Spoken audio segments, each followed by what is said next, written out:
விநாயகர் புராணம். விநாயகர் புராணத்தை இழித்தகையர் கேட்டாலும் பாவங்கள் முற்றும் நீங்கப் பெற்று வானுலகப் பதவியை அடைவார்கள்.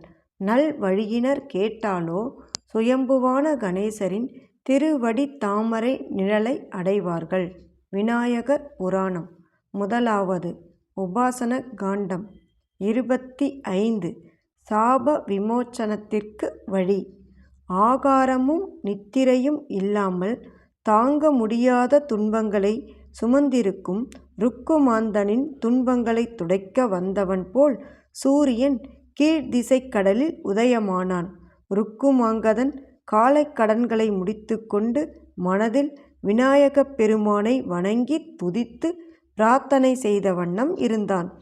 அப்போது வானவெளியில் நாரத முனிவர் செல்வதைக் கண்டு அவன் அவரை வணங்கித் துதிக்கலானான். அடிகளே அபயம், அமரர் முனிவரே அபயம், வீணாகானரே அபயம், மகாவிஷ்ணு போன்றவர்களின் இன்னல்களையும் போக்குபவரே, உன் பாதாவிந்தங்களில் அடியேன் சரணாகதியடைகின்றேன். கருணைக் கடலே, உனக்கு நான் அடைக்கலம் என்று ருக்குமாங்கதன் கூவியழைத்து தம் பரிதாபக் கதையை கூறிவிட்டு, என் பெற்றோரை முன்னிட்டே இன்னமும் இந்த உடலில் உயிரைச் சுமந்து கொண்டிருக்கின்றேன். விநாயகரின் அருளால் உம்மைக் காணப் பெற்றேன். என் துயரங்களை துடைக்கும் வழியையும் நீரே சொல்ல வேண்டும் என்று நெஞ்சுருகும்படி அநேக தடவைகள் அழுது ஓலமிட்டான். தமது ஞான திருஷ்டியினால் அனைத்தையும் அறியக்கூடிய நாரதர் தாம் வந்த வேலையையும் விட்டுவிட்டு கன்றை நோக்கி விரைந்து வந்து பரிவு காட்டும் தாய் பசுவைப் போல பரிவு காட்டினார்.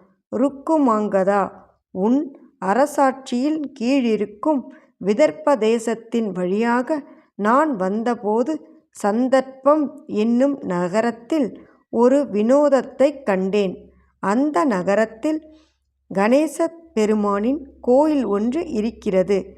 அக்கோயிலின் அருகே கணேச குண்டம் என்ற ஒரு புண்ணிய தடாகம் இருக்கிறது. அதன் அருமை பெருமைகளை பூலோகவாசிகள் மட்டுமல்ல, தேவலோகவாசிகளும் அறிந்திருக்கிறார்கள்.